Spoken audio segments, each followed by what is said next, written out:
Hello everyone and welcome to International Cooking Channel, Eat Well Live Well. Today we're going to be making a European influenced dessert, Mango Creme Brulee. Now the origin of Creme Brulee isn't as obvious as the name would indicate. Creme Brulee meaning burnt cream in French. Now there was actually two other countries that laid claim to have come up with Creme Brulee first. Those being Spain and Britain. However, the first recorded recipe dating back to year 1691 was in a French cookbook made by a respectable French chef known as François Massialot. Creme Brûlée is very popular in the European area during that time period, but it didn't become really mainstream until the 1980s, where a well-renowned French chef known as Julia Child showed how to make it in her cooking show.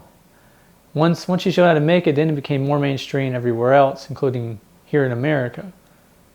Now that we know that, how do we make mango creme brulee? So let's get into how we're going to make this. The first thing we need to do is preheat our oven at 325 degrees. We're then going to go ahead and get a large pot and add 8 cups of water to it and bring that to a boil while we prepare everything else. Our first bowl is of 1 honey or Alfonso mango chopped up into little pieces. We also require another bowl of half a Alfonso or honey mango roughly chopped up to be used as part of our filling later. Next, we need our 2 eggs, which we're going to need just the egg yolks extracted from this, followed by our 3 ounces of almond milk and our 2 tablespoons and 1 teaspoon of chia powder, followed by 2 tablespoons of monk fruit, our salt, and our 1/4 teaspoon of vanilla extract. Now we know the ingredients, what we need to make our mango creme brulee. Let's go ahead and start making the 5 ounces of mango puree that we'll need. First, we're going to take our larger bowl of Alfonso chopped up mangoes. Then we're going to need our blender container, which is going to contain about a tablespoon of water, which we're going to go ahead and add our mango to the container. We'll then set it aside and get our blender base, and then we're going to put it on top of the blender base, and then we're going to push down and blend it up.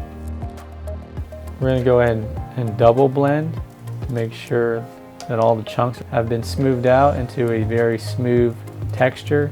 Once we have finished double blending our mango puree, it should look very smooth in texture, just like we see below. Next, we're going to need a medium-sized roasting pan, like the one below. And then we're going to add in our 2 ramekins.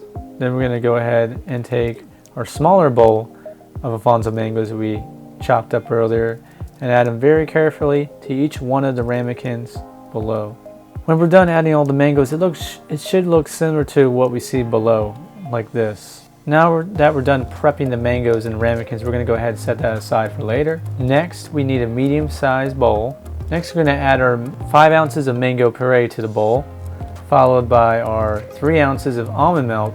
Then we're going to add in our 1/4 teaspoon of vanilla extract. Once we have our ingredients in the bowl, we're going to go ahead and get a whisk and whisk it up until it's nicely blended together and smooth, which after we whisked it for about a minute or so, it should look very close to what we see here. We are going to go ahead and set that bowl aside for later.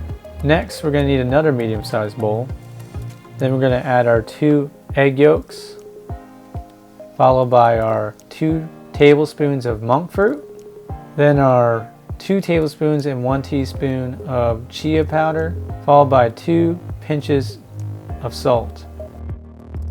Then we're going to go ahead and mix all that up to make our custard base. After approximately 1 minute of whisking it, it should look similar to like we see here.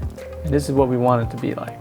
Next, we're going to take the medium-sized bowl with our mango filling in it, and we're going to go ahead and add that to our custard base. And then we're going to go ahead and whisk all that together and blend it until it's really smooth. After whisking it for approximately a minute, it should be smooth and look similar to like we see below. Now that we're done preparing our filling, we're going to go ahead and get our roasting pan with our 2 ramekins back. Then we're going to pour very carefully our filling into the ramekin so it covers all of the mangoes we chopped up.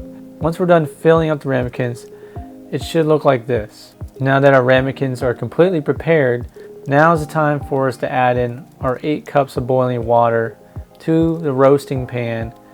And you wanted to fill it up to about 2/3 of the ramekin needs to be submerged underwater.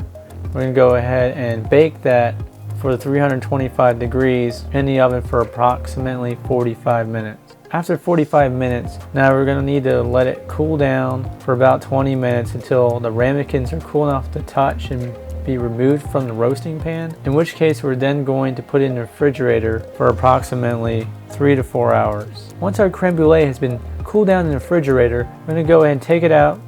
We're going to add 1 teaspoon of monk fruit sugar spread out evenly on top like we see here. We're going to take our culinary torch and we're going to take that and go over the sugar, melt it all down, and caramelize it into a nice crispy outer layer like we see here. Then we're going to let it sit here and cool down for a little bit, and then we're going to move it into the freezer to cool down for 10 minutes. Now it's been 10 minutes, we're going to take it out of the freezer. Our creme brulee looks absolutely delicious. We're going to go ahead and top it off with a little bit of blackberry sauce to give a little bit of tartness to help balance out the sweetness.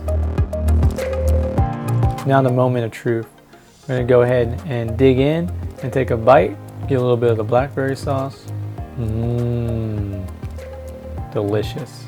Well, that concludes our culinary journey for today, and I hope you enjoyed making that incredible mango creme brulee as much as we did.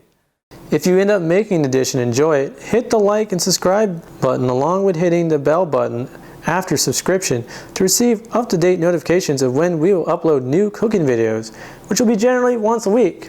Additionally, tell us how much you enjoyed the dish and if you've made any experimentation adjustments yourselves by leaving a comment below. Also include any alternative versions of the dish that you may have experienced and like to share with us in the community. We would love to hear about it. Now until next time, eat well, live well, and we'll see you in our next culinary journey. Bye for now.